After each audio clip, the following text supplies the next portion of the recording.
Bismillahirrahmanirrahim. Assalamualaikum warahmatullahi wabarakatuh. Apa kabar anak-anakku semua? Semoga kalian dalam kondisi sehat walafiat dan bersemangat untuk menerima materi baru. Apa itu kalimat efektif dan ciri-cirinya? Yuk disimak penjelasan dari Bu Yayan. Kalimat efektif adalah kalimat yang dapat mengungkapkan gagasan pemakainya secara tepat dan dapat dipahami. Anak-anak, supaya orang lain paham dengan apa yang kita maksudkan, kita sebaiknya menggunakan kalimat yang efektif. Nah, bagaimana ciri-cirinya? Kita simak. Ciri-ciri kalimat efektif. 1. Memiliki tata kalimat yang benar. 2. Memiliki kejelasan makna. 3. Menggunakan ejaan dan kata yang baku. 4. Tidak menggunakan kata-kata yang mubazir atau boros. Bagaimana penjelasannya? Yuk tetap diikuti. Ciri yang pertama, tata kalimat. Kumpulan kata disebut kalimat jika memiliki unsur subjek dan predikat. Jadi syarat minimal sebuah kalimat itu mempunyai satu subjek dan satu predikat. Bila tidak ada salah satu, berarti tidak bisa dikatakan sebagai kalimat. Kemudian unsur yang lainnya sebagai pelengkap, yaitu adalah objek dan keterangan. Contoh kalimat, Siti sedang belajar. Siti fungsinya subjek, sedang belajar fungsinya predikat.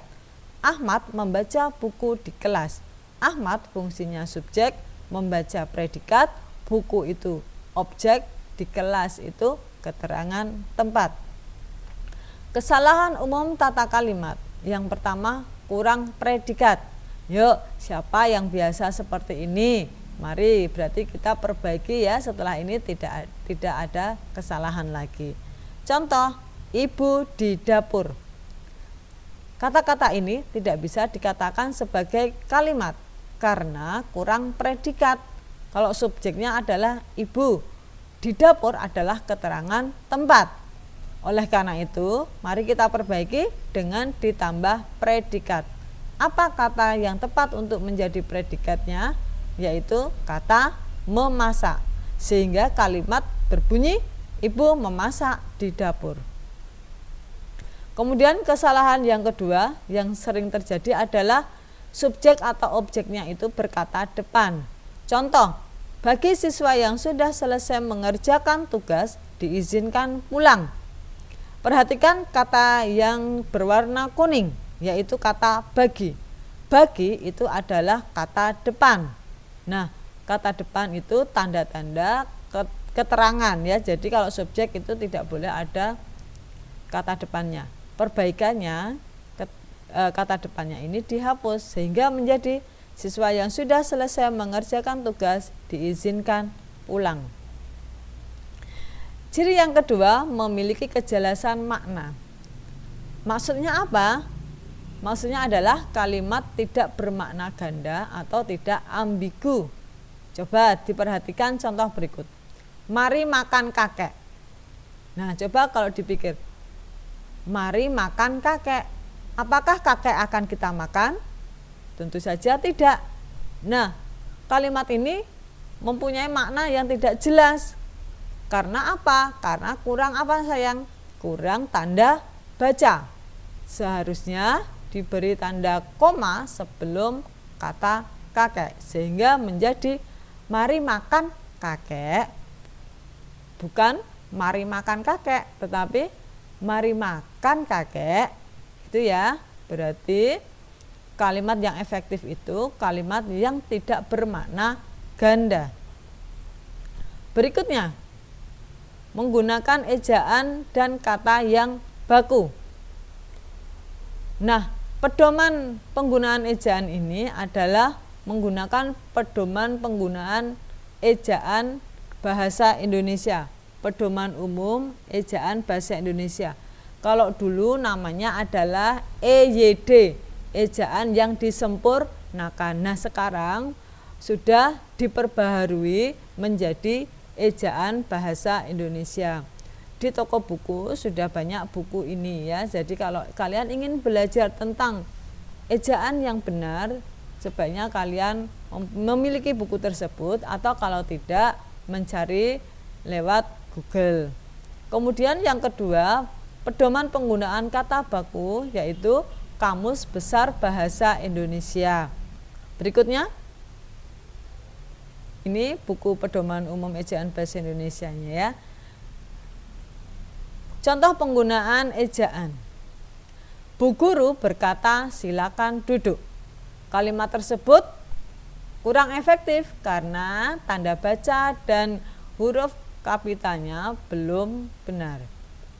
Perbaikannya, bu guru berkata, kemudian diberi tanda koma, kemudian ada tanda petik, silakan duduk. Silakan diawali dengan huruf kapital, kemudian karena ini kalimat perintah diberi tanda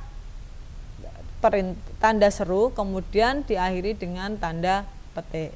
Nah, itu bisa kamu pelajari di buku ini, Pedoman Umum Ejaan Bahasa Indonesia. Berikutnya contoh penggunaan kata baku. Ibu membeli obat di apotik. Apotik ini tidak baku, yang benar adalah apotek, yaitu dengan huruf E. Bagaimana kalian bisa mengetahui kata-kata baku tersebut? Lihat di KBBI, Kamus Besar Bahasa Indonesia. Berikutnya, kalimat yang efektif itu tidak menggunakan kata-kata yang mubazir atau boros. Kata-kata mubazir atau boros itu menggunakan dua atau lebih kata yang bermakna sama. Contohnya, naik ke atas. Naik itu mesti ke atas, sehingga tidak perlu kata ke atas. Maju ke depan. Maju itu sudah bermakna menuju ke arah depan, sehingga kalau ada kata maju ke depan itu boros.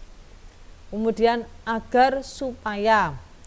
Agar dan supaya itu memiliki makna yang sama. Kemudian banyak murid-murid. Kata ulang murid-murid itu sudah menunjukkan jumlah yang banyak, sehingga tidak perlu ada kata banyak. Kemudian contoh yang lain, saling tolong menolong. Tolong menolong itu sudah bermakna saling, sehingga tidak perlu ada kata saling. Contoh, untuk mengatasi masalah kita harus saling tolong menolong. Perhatikan kata yang berwarna kuning. Itu kata-kata yang mubazir alias boros. Perbaikannya ada dua macam.